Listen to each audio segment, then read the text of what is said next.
And this is where we are, cross-stratification, as I remember. This is what we got to. Very useful for depositional interpretations. Here's the sort of official definition, and it just makes sense, right? That's the official definition of cross-stratification. I think that it's probably the best way of making interpretations from looking at strata. So it's caused by the action of bed configurations in a flow during aggradation. And we typically see sets of conformable laminae, called sets, separated by truncation surfaces, or maybe not. Maybe there are no truncation surfaces in there. You're gonna see what I mean by that. So the basic idea is pretty simple. There's a flow over a sediment bed, and there's deposition, and then at a certain time later, the flow changes. Flows change all the time. It erodes downward into that deposit, and then it starts to deposit again, and you're left with two sets separated by a truncation surface. That's the basic idea. I don't think I'm telling you anything new. But there's a problem, because if you have erosion, there's a certain amount of time that's not recorded. Only when there's aggradation enough so there's never any truncation do you have a complete record of the time involved in the process, which is unfortunate, but that's the way it is. So the way you can get around that is to run the flow over a bed of sediment over a wide range of conditions, either in the laboratory or in the natural environment, and keep track of what's happening. Because then you do have a record of it. Even if there's some erosion later on, you know what's happening through time. But the problem is, only in certain situations can you actually do that, unfortunately. So I've been fascinated by cross-stratification since I was a grad student in the early 60s. And not a lot was known about it then. We've made a lot of advances since then. Oh, look at this. Oh, thank you. And so in the old textbooks, you'd see diagrams like this and like this. They're sets separated by laminae, separated by truncation surfaces. But when you look more closely, if you look at a block diagram, you often see something like this. I'll be getting to this, in which these are not really different from each other. They're just different sections through a unified deposit. I was looking at this upside down once, and I thought, holy mackerel, large-scale trough cross-stratification in a cookbook. Isn't that amazing? You're going to get the impression that I see cross-stratification wherever I look. Okay. So if you're lucky, you have two angles like that, at two right angles, or at least at a considerable angle, so you can get different views. Just on the face, it can be difficult to tell what's going on. If you want to try to back out paleo flow directions, you really need more than one face to look at. And sometimes we have it, but often we don't. So let's start with ripples. I told you all about ripples, ripple bed configurations, and what they look like and how they behave. And even with a single ripple train, that's just one train of current ripples, it's cross-stratification. But typically the ripples are climbing because there's deposition going on while the ripples are doing their thing on the bed. And so that leads to what's called climbing bedform cross-stratification. And I have to tell you a little bit of how bedforms climb. And we're dealing with unidirectional flow now. So here's my favorite terminology. You won't see this much in the literature. Erosional stoss, climbing ripples. The stoss side is the upstream side, and the lee side is the downstream side. So erosional stoss, angle of climb low enough so that a given ripple cuts partway into the next ripple downstream and produces a set of laminae that's separated from later deposits by a truncation surface. But sometimes the angle of climb is large enough to preserve the entire ripple profile. And then there are no truncation surfaces. And you can see the whole thing, which is nice. But it's not nearly as common as low angle erosional stoss. And I should mention that in the official terminology, in the literature, people call it subcritical climb versus supercritical.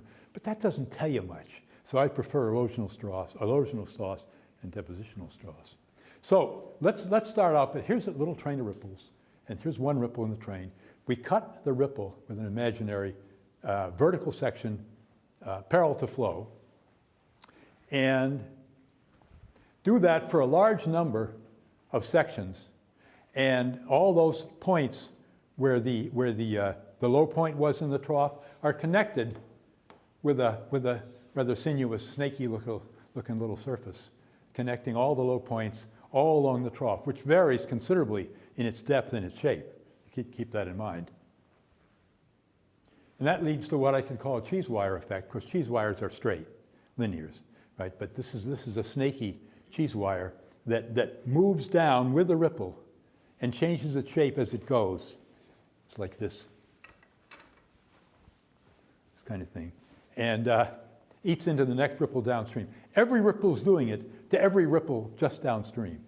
And that gives you the key to what you will get. Here's an old profile, and here's a new, later profile. This is eroded from the staw side, and it's deposited. I mean, this is ho-hum stuff. I mean, you're aware of that. But that's what's going on when the ripple climb is low. So this is the preserved part of the laminae in this. This is now eroded completely and gone down that way. And that's just what, and every ripple comes along and leaves another set of what are called foresets. And in your copies of the PowerPoint, I wrote it not forests, but forests. Forests, I left out a spell checker won't catch that. I corrected it on the slide that's coming along, but you have. So I spent a long time making this block diagram once long ago. Here's a rather garden variety set of sinuous crested and variably deep trough cross. And it's climbing at a fairly low angle, and we have all these foresets separated by trunking surface. Because remember I told you how varied ripples are. They change their shape, they change their size, some of them get formed, others disappear. And so these are not straight, regular, tabular sets of foresets. And then if you look at the vertical cross flow direction sets, you can see how troughy it is. You get sets of concave upward laminae separated by one or usually two truncation surfaces, and we call those truncational cross sets. And I'll be talking later about what we see on a stratification parallel section. But just keep that in mind. I'll be talking about that when the time comes. Now that was for a low angle of climb. At a high angle of climb, now I'd like to redo this because it's too regular. Even though they're climbing at a large angle, they're still fairly regular. Although it's clear to me that the higher the angle of climb, the more regular the ripples are. And I don't know why that is, but that's been my experience and the experience of others. So there are no truncation surfaces, except maybe occasionally when ripples act up and do something a little bit different from their surroundings. And this should be somewhat more sinuous, but there wouldn't be any truncations in here for reasons that I think should be clear to you. Now here's my favorite ripple again. And you can see that this ripple, so it's classic, it has foreset laminae fairing out into the trough.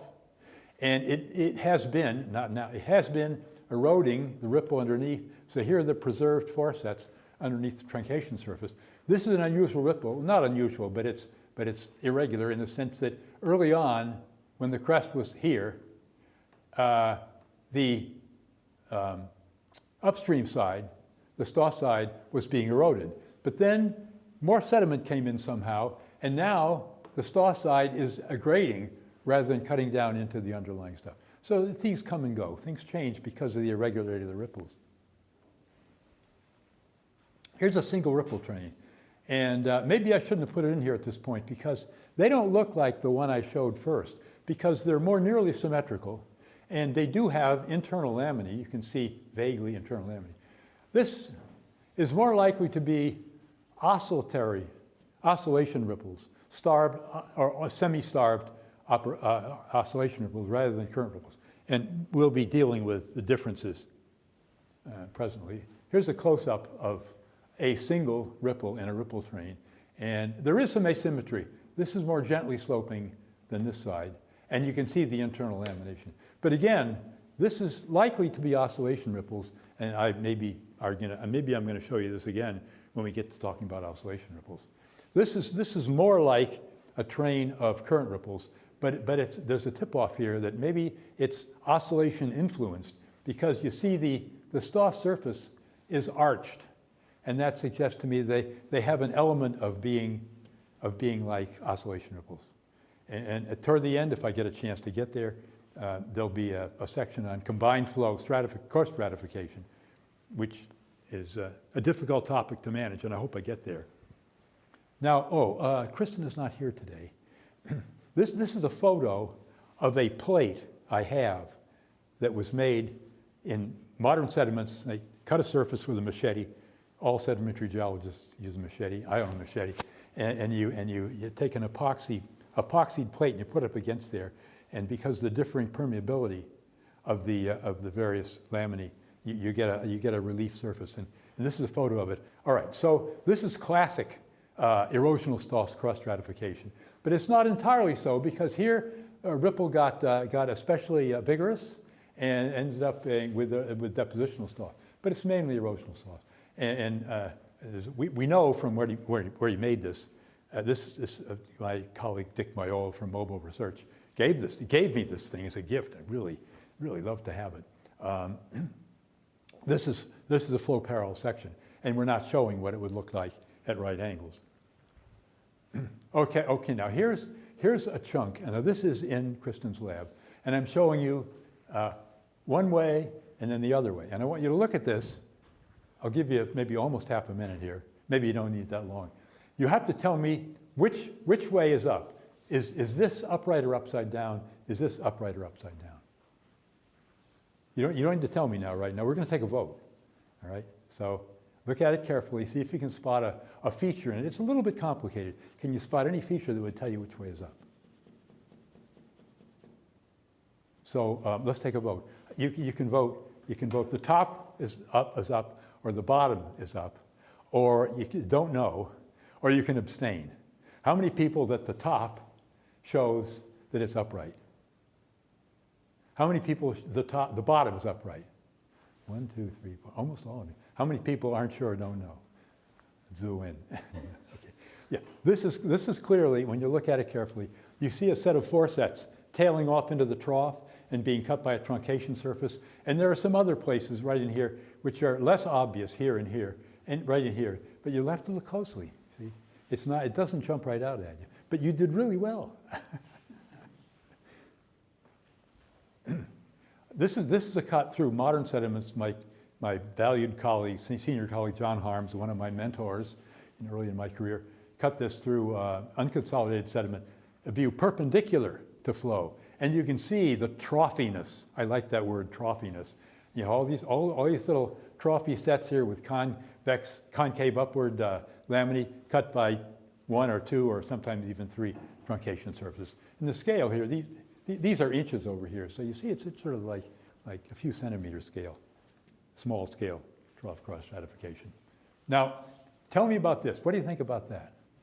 Does that look right to you or not? I see a shaking head. Okay.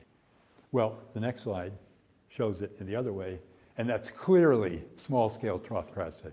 So you have to make sure. Troughiness, I like that word. I'm not sure how to spell it, and it's probably not a real word anyway. Well, okay. So here's some examples. Erosional stoss, but there's some places where it's almost depositional stoss, and the ripple profiles don't quite look like current ripples. So I'm figuring this may be a combined flow feature. Maybe there's an oscillation influenced, largely unidirectional flow. And you have to look close to guess whether it's purely unidirectional or whether it's oscillation influence. It's often a problem. As a matter of fact, it's a much bigger problem if you're dealing with, this is something, I don't know how this got in here in this particular place. This is sort of like the thing I showed you, except not as nice. But you see all the troughiness in here. So it's a face that's largely perpendicular to flow. It gets a little messier down in here. I'll talk more about messiness when we get there. My wife wanted to put this in the church yard sale, and it was sitting on the table and looking at it. Says, "That's erosional stoss cross-stratification right there." We kept it. We didn't give it up. I see cross-stratification everywhere. This is a messier example, it's a real-life kind of example, but it's clear that there's climbing ripples and there's ripple drift. It's not, some people use the term ripple drift cross-stratification, but I don't like that term, but it's in the literature. This is an interesting slide. This is a surface in a turbidite that was deposited, this Norman skill is a deep basin turbidite, big thick stack of sandstone shale, interbedded sandstone and shale. And the ripples are climbing depositionally, right? But look at their shapes. They're very undulatory. And if I'd looked at that without knowing where it came from, I'd say, well, that's a combined flow ripples. But it isn't. It's in a turbidite. And I don't understand it. So I certainly don't have all the answers. John Harms gave me this too. This is a cut in the Chaco River, New Mexico, parallel to flow. There's a sidebar, and you can see there's lots of climbing ripples. Down here, they're climbing at a low angle, and then they climb at a higher, and there's some kind of hiatus in there. Then they start to climb again, and they go up to vertical, and at the top, they're being draped. The ripples start moving, but sediment is still showering down, so you're draping the ripples. So this is maybe one event bed or two event beds, but things change during the deposition of an event bed, right? So you have to look at it layer by layer to try to make sense of how the flow changed with time. Here's another example. This is from Glacial Lake Hitchcock. My valued colleague Gail Ashley took me out and showed me this stuff, a flow parallel section of erosional stoss climbers going into depositional stoss and then into drapes. A waning flow kind of situation.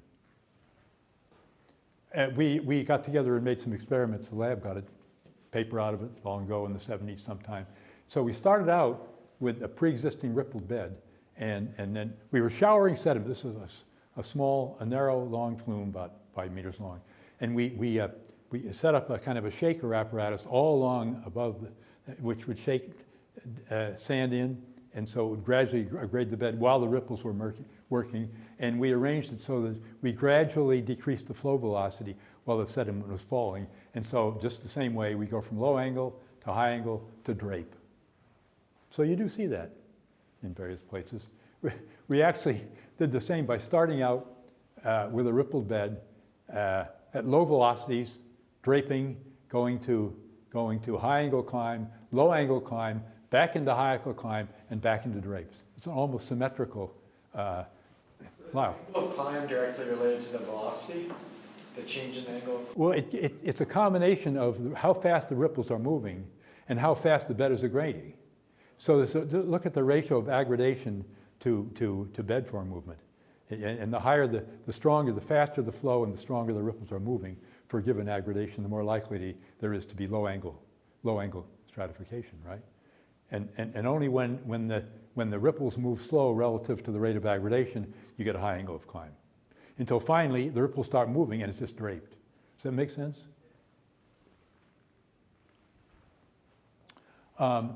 This is also from the same place, but we made a cut, not just a vertical cut parallel to flow, but we made a horizontal cut. And you can see there are packets of laminae, sets of laminae, separated by the truncation surfaces, but we're seeing the truncation surfaces from above. And I'm going to get back to what these features on that horizontal surface will show you. I've looked at a lot of the Moen copies. There's some interesting, really nice section of stuff in the Moen copy just north of one of the arms of Lake Mead. And so that's classic low-angle erosional stoss cross-stratification. At a higher angle, there are also erosional stoss, mainly, but there's some arching over. And that's the kind of thing that we say, well, might that be combined flow with both maybe unidirectional dominated and oscillatory oscillation influence? And the lower the angle of climb, the more ambiguous it is. The one I just showed you looked clearly like unidirectional flow cross-stratification. But maybe the angle of climb is such that you're only depositing the very lowest part of the foresets, and you don't see the whole profile. So you never can be sure whether you're dealing with purely unidirectional flow or maybe oscillation influence. It's one of those problems you have to live with. And I've been struggling with that for a long time.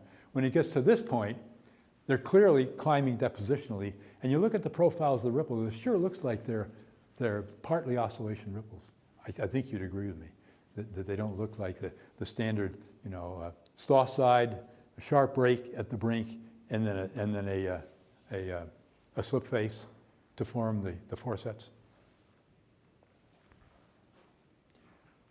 Here's a case of climbing ripples where the truncation surfaces are obvious and the foreset lamination is there, but it's much less obvious. You have to look closely to see it. All right, now ribbon furrow. Have you ever heard the term ribbon furrow? It's a terrible term. I think it's a terrible. It doesn't tell you anything. So we look at a flow parallel, a stratification parallel section, and I showed this to you. So when you see this in outcrop, it's really nice because it tells you the flow is flowing from left to right. And those truncation surfaces are just what you saw when you look at the vertical section. This is a section through those truncation surfaces. Now, why are they convex downstream? Can you think about it? Can you give me a simple answer for why they're concave downstream? I'll tell you why. A trough is being filled, and you're filling on the upstream side of the trough, which is concave downstream, right? So the laminae that are doing the filling are all concave downstream. So when you make the cut, you see these concave downstream laminae, and that gives you the paleo flow direction. It's nice to have, but it's a terrible term. This is that same slide I just showed you, and you can see on the flow parallel section and the horizontal section, you can see the flow is definitely going that way. Of course, you already knew that from the vertical section, but sometimes all you see is the horizontal section, and then you really know. Here's another example. I forget where I took this picture. This one I took in Sochi in Russia at a tea plantation. They had paving stones, and I forgot about the tea and just got down and looked at the rocks. But it happens on large scale too. Now we're going to talk about dune cross-stratification. Here's a horizontal surface through large scale dune cross-stratification. Here's a set with these curving laminae, and another set with curving laminae this way, and the flow is sort of like in this way somehow. So it's not as common to see as with small scale, because you need a big outcrop, a nice big outcrop to see that. So dune cross-stratification. Same kind of diagram. Remember that at low flow velocities, dunes tend to be two-dimensional. They look the same at every cross-section, and at high velocities, the three-dimensional. I drew this, and it's really too regular. But you can see you have these sets of foresets, which are less irregular. I think I can say it, less irregular than in the three-dimensional case. And again, you see, I probably should have made these more sinuous, but it gives you the idea. But there's also another one of the three-dimensional ripples. It's more likely to dunes. It's more likely to see 3D dunes and their structures than 2D dunes. And again, this is pretty much like what you see for climbing ripple cross-stratification, but it's dunes much larger. And you often see dunes, small dunes on the large dunes. If there's enough surface there and the velocity is right, it'll make dunes anywhere, including on the backs of large dunes.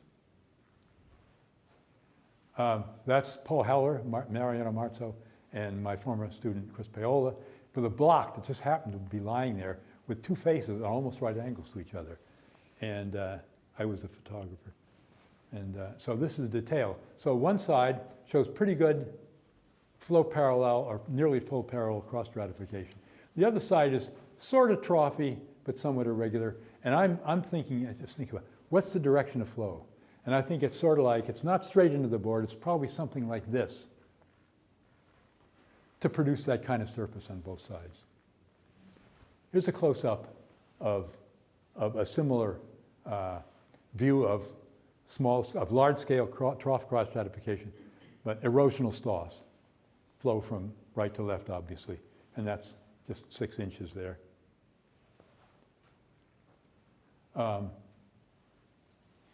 But how about erosion? How about depositional Stoss, climbing dunes? I have seen it twice in my long life. I'm going to show you one picture here. It's very uncommon because you don't usually get a situation, strong flow and dunes, but a very high rate of aggradation. And I'll show you a slide. This is from the Brushy Canyon in the Delaware Mountains. And you can see, it's not a great picture, but it's the best one I have. You can see this dune shape like this, arching over. And this is large, that's a lens cap. So it's pretty good sized. I think there's a turbidite basin.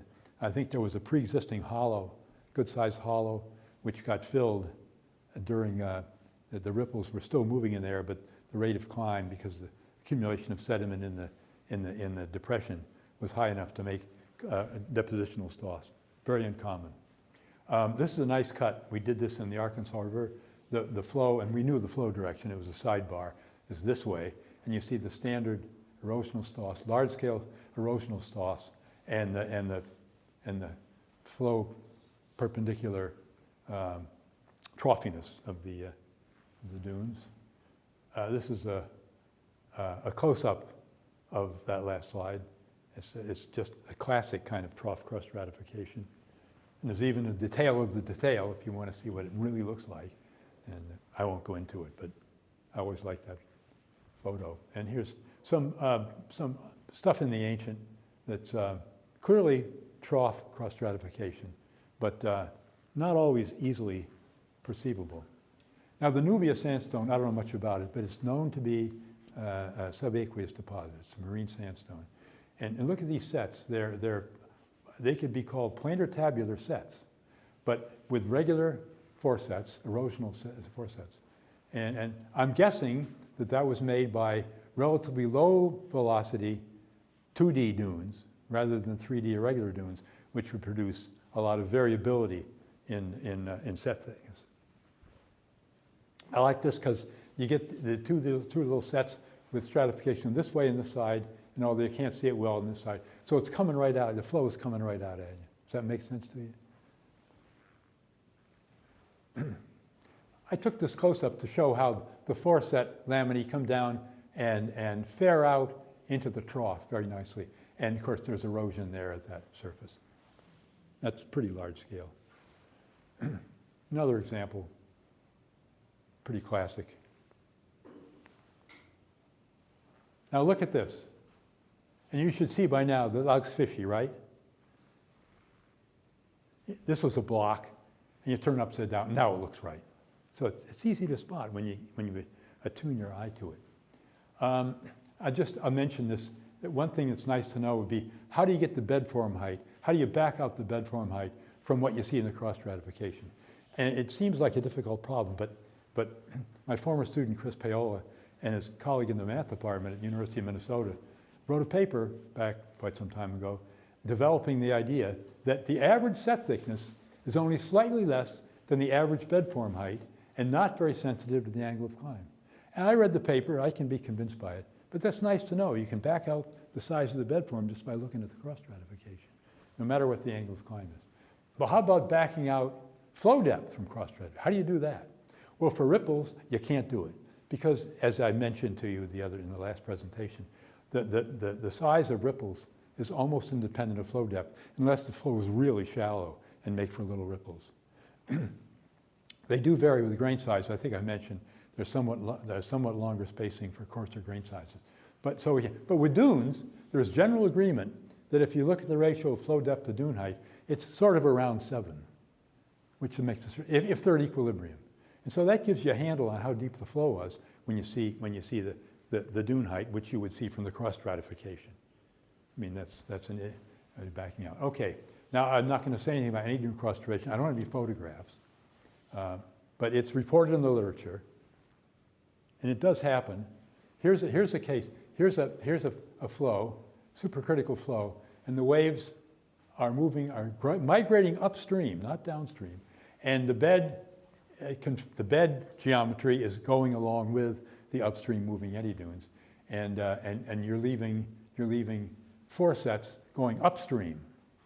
Then eventually the waves break, this gets messed up, and it doesn't preserve them all that well, and I've never gotten a photograph of one, so I can't help you with that.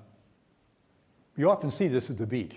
A small stream flows across the beach to the water, and it's a high fluid number flow, fast flow, shallow depth, And you get these standing waves. Sometimes they're standing, sometimes they're migrating upstream. And they break, and then they reform. Those are anti-dunes. They're not a major part of the stratigraphic record. So now we have to talk about oscillatory flow features. So remember there's UM, that's the maximum velocity during an oscillation, period T of the oscillation, and D0, which is the orbital diameter, how far it moves. And only two of those are independent of each other. The third depends on the other two. And so we did this with bed configurations. And sometimes you see a vertical climb. You'd think it'd be very common, but it isn't common at all. I've seen it just a few times in my field observations. Why? Why not? I can think of two reasons. You think about reasons why it, even in purely unidirectional flow. Do you remember I told you that because of the asymmetry of the oscillation, fast and strong one way, slow and weak the other way to make an oscillation. So the sediment transport rate and shoaling waves is toward the beach. And so that could cause the ripples to climb at some non-vertical angle. And that's very common. The other is, of course, you can always have a slight unidirectional flow component. And how would you tell the difference between the one and the other? I don't know. Maybe other things about the section might be able to tip you off on that. But it's not an easy thing to deal with. I showed you this before. This is from the Wappinger Cambrian in New York, in the Hudson Valley. And it's pretty clear they're oscillation ripples. But they're moving because you can see the laminae inside them, right? Almost symmetrical, but they're shifting. Another example, close-up, same kind of thing. We can be pretty sure they're oscillation ripples. This is one of the few places I've ever seen where the ripples really are climbing vertically for a long distance. Now, it's not a matter of draping, because if they were draped, they die out much more rapidly upward. So these really are, whatever the environment is, whatever the oscillatory flow environment is, they're climbing almost vertically. But I've seldom seen that. Here's another example from the Fair in Utah, and they're climbing at a pretty steep angle. But that's very uncommon. It's more common to see something like this. They're clearly oscillation ripples. They're depositional stoss. And in this case, their angle of climb suggests that it's because it's combined flow rather than a purely unidirectional flow. This is one of my favorite photographs. It's from also from the Moenkopi. So there they are, climbing, climbing, climbing for a long distance throughout this deposition of the bed. Flow conditions stayed pretty much the same for a long time in that case. I showed you this already, and I mentioned to you that it sort of looks fishy to be current ripples, and I'm pretty sure it's either oscillation influenced as well as unidirectional influence at a medium angle of climb. That's a close-up, so you can see exactly what I'm talking about. I think I showed you this too, now that we're coming to unidirectional versus oscillatory. I'm guessing that that's sort of in between oscillatory and unidirectional influence. That's my guess. But I can't pin it down particularly either. All right, now I'm dealing with how you can tell between unidirectional flow, depositional stoss, climbing ripple, and combined flow, climbing ripples without erosion. And the only thing I can think of is try to look at the profile and see whether it looks like unidirectional flow ripples or oscillatory flow ripples. And when you have deposition in the stoss, as well, on the stoss as well as in the lee, you can do that. But it's not all that common to be able to do that. So is this combined flow or is it unidirectional flow? And you look at it, and from what I've said, oh, that's unidirectional. That's unidirectional flow, climbing ripple cross-stratification. But from what I've just said, you have the suspicion that maybe it's combined flow. And I don't see any way of telling. And yet combined flow features must be pretty common, which I'm going to talk about soon if I have the time. Here's another example from the Moenkopi. Same problem. It's nice to think that it's always unidirectional flow, but it doesn't have to be that way. And the other thing is, we see climbing oscillatory flow bedforms. And they're usually on a small scale, not on a large scale. And I'm going to get to that presently when we talk about combined flow features. So I'm going to repeat a slide that I showed last time, a graph, a diagram that you may remember. And it's a orbital velocity versus oscillation period. And you can see that in the lower left, this is for weak flows. The ripples are small, and they're two-dimensional. But above this line, they become larger, and they become three-dimensional. Now, so it's down in here that we usually see these small-scale oscillation ripples, and they're understandable. But this is, it's not exactly terra incognita, but it's close to it. And we know the bedforms exist because they've been observed in many flume experiments and in some natural environments. And we know they're three-dimensional. So what kind of stratification do they present? That's where we get the hummocky cross-stratification. This is a term that's been around since the 1970s. It's a kind of medium-scale to large-scale cross-stratification, which I think, and I think most people think, it's produced by oscillatory bedforms during aggradation, but they're large and they're three-dimensional.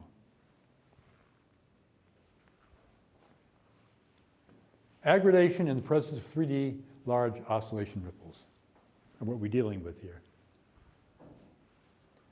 It's been controversial, but the general belief is it's purely oscillation dominant flow. I showed you my favorite outcrop last time. Remember that 45-degree dipping bedding surface with the hummocks and swales arranged around it, and they're all very isotropic. They're not moving in one direction or another. And so we know that happens. It was a purely oscillatory flow produced these large, three-dimensional, hummocky, swally bed configurations. And I wish that I had gone around the corner and taken a picture of the section through that bed. We saw only the top surface of it. And it was classic medium-scale hummocky cross-stratification. So that tips me off that maybe everything we're talking about oscillatory flow cross-stratification involves large 3D bedforms aggrading in various ways. And I'm going to go through some slides. I might not get to combined flow features right now, but irregular shifting, but isotropic shifting. Now there's the term swally cross-stratification. They usually spell it with an E in there, and I don't like that because it's like shaly.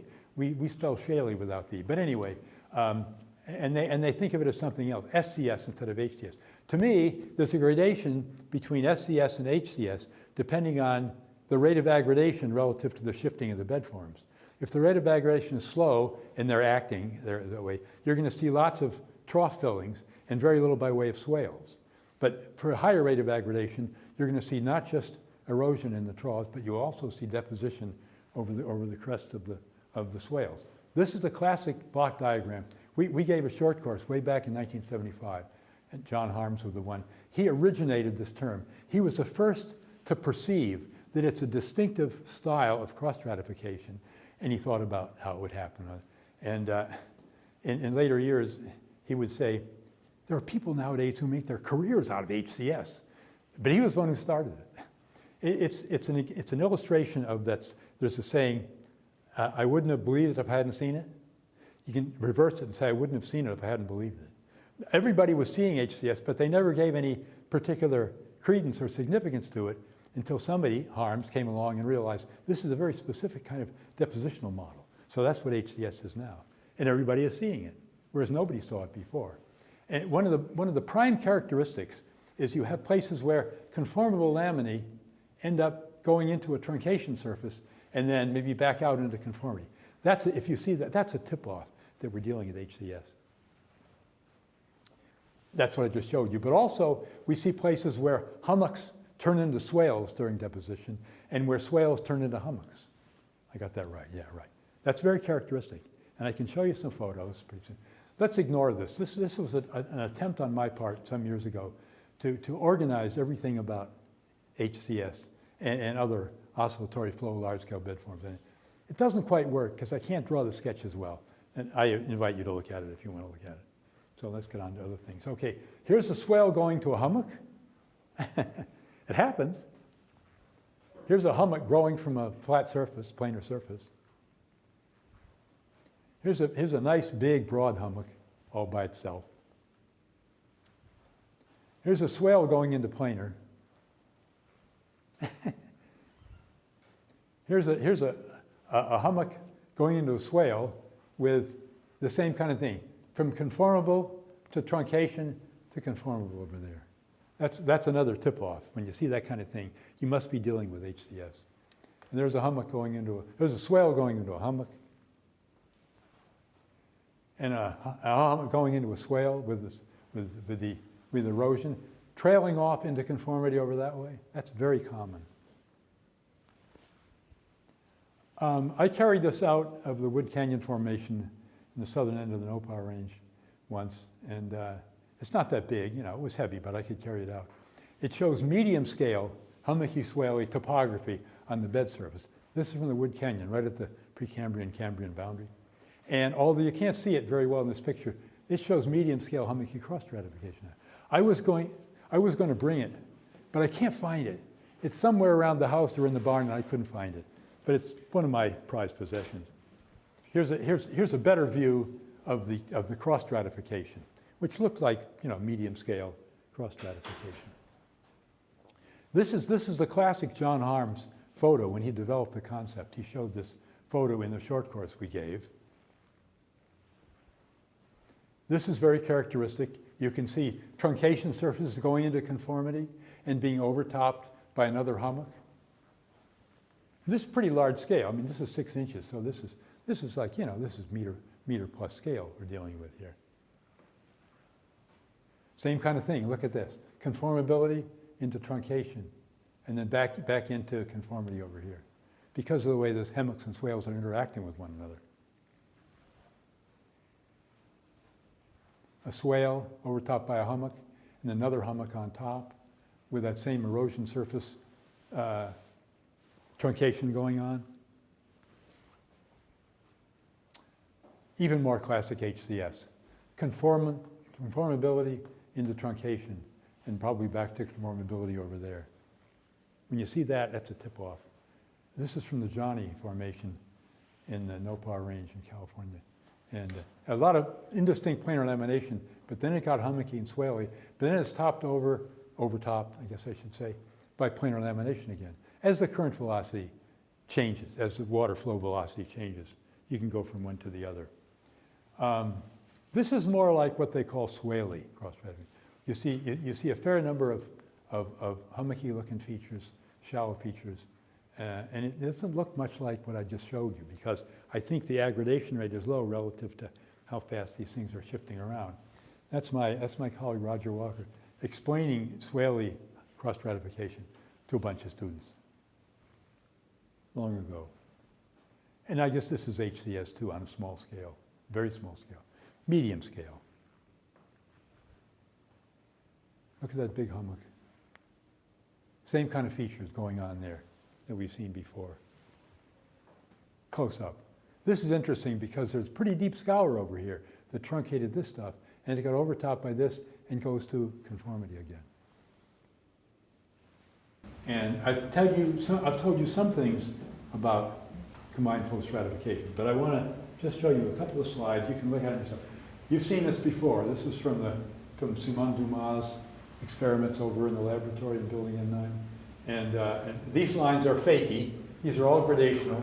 Symmetric small, symmetric large, asymmetric small, asymmetric large. And so this is purely oscillatory. That's purely unidirectional. And look at this broad range of possibilities in between. It's a jungle. I mean, in Grotzinger's terminology, it's a dog's breakfast, right? Okay, and we don't know as much about combined flow stratification as with the more classical unidirectional flow and oscillatory flow cross-stratification. Progress has been slow. Unless I missed some very recent papers, nobody has really come to grips with the whole systematics of these intermediate features. But they must be important out there, because it can't always be purely unidirectional, purely oscillatory. There must be combinations. And as I told you, when we dealt with bed configuration, combined flow bed configurations, there's a wide range of possibilities. And when it grades, it's going to produce a wide range of cross-stratification. And we've only begun to understand how we recognize where we would be in this vast sea of possibilities. And I think that's probably about all I have. This is from Simon Dumas' paper, and you can see this concentrate on small-scale bedforms with mainly oscillatory but partly unidirectional, and they're very three-dimensional. And when they grade, they're going to leave a particular kind of cross-stratification. And I'm not sure what it's going to look like, frankly.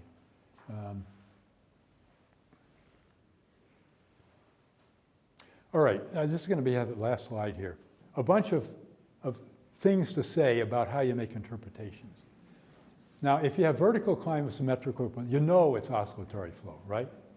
If you have depositional source climb of asymmetrical ripples, you have to look at the ripple shape and try to back out whether it's combined flow or unidirectional flow. Does that have to do with, when you say look at shape, do you mean the concavity? The shape of the ripple that you can see in the structure, to some extent. You don't always see that, but at low angles of climb, you don't know that. And I think that's mentioned here. When it's erosional stoss for asymmetrical ripples, it's probably unidirectional flow, but it may be not purely oscillatory, unidirectional flow. Isotropic HCS on a good size scale, it's almost certainly oscillatory flow.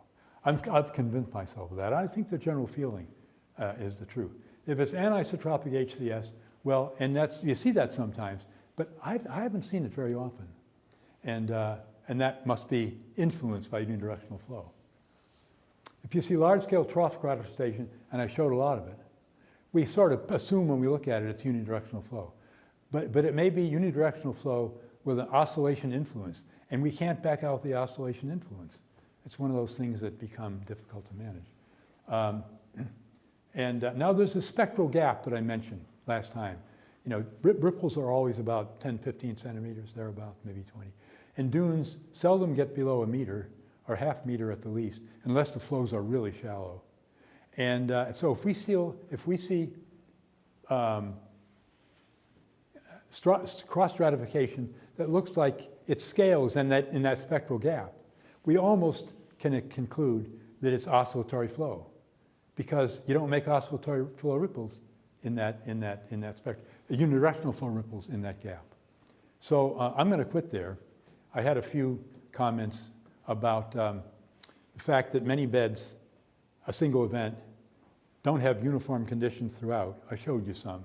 You know, it can start slow and go fast and start slow, or the other way around. And I had just a few slides that aren't particularly needed at this point. So that's my pitch on cross-stratification. I've been a fan of cross-stratification since I was a grad student in 1960s, early 1960s. And it wasn't all that well understood at that time. It wasn't totally mysterious, but people have made a lot of progress up to now in interpreting cross-stratification. I've tried to cover the ground rules, cover the ground on that. So, that's my pitch. Wow. You showed a bunch of different sizes of hummocky cross-stratification, HCS. What's the significance of the size of HCS? In presentation 3, I showed you my favorite outcrop with a sort of meter scale HCS. And I showed you another slide. It wasn't a good one, but it's the only one I had, of sort of 3-4 decimeter scale, which must be common if the larger scale is common and the smaller scale is common. The intermediate scale must be common too, judging from the various experiments of the kind that Simon Dumas did, and others. There are a couple of others really good studies, and I don't know how to deal with that. Does it have to do with wave period, or does that, like, what's controlling the?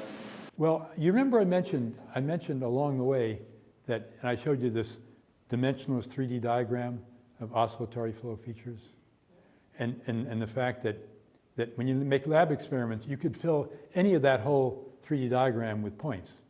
But when you're dealing with real waves, there are certain constraints on how the wave themselves work that only some subset of space in that 3D diagram can be occupied by natural flow oscillatory features.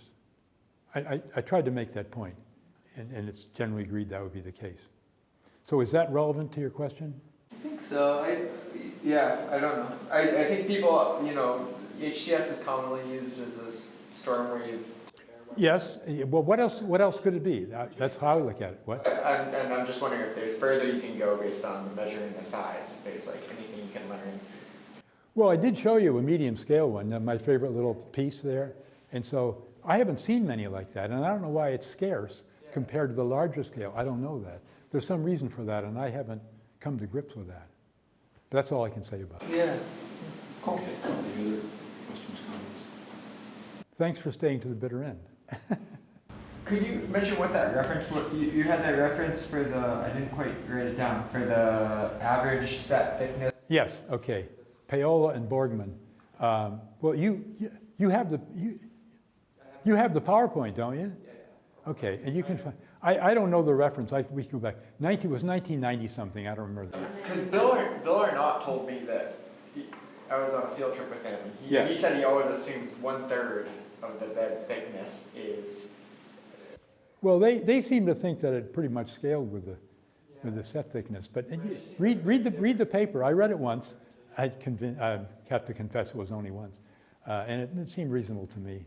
Yeah, Bill Arnott is another close younger colleague of mine. I was on his thesis. I was examiner on his thesis committee. Went to Edmonton for his defense, and then after we drove down. We were 400 some miles to his field area in Montana. Had a great time for a whole week.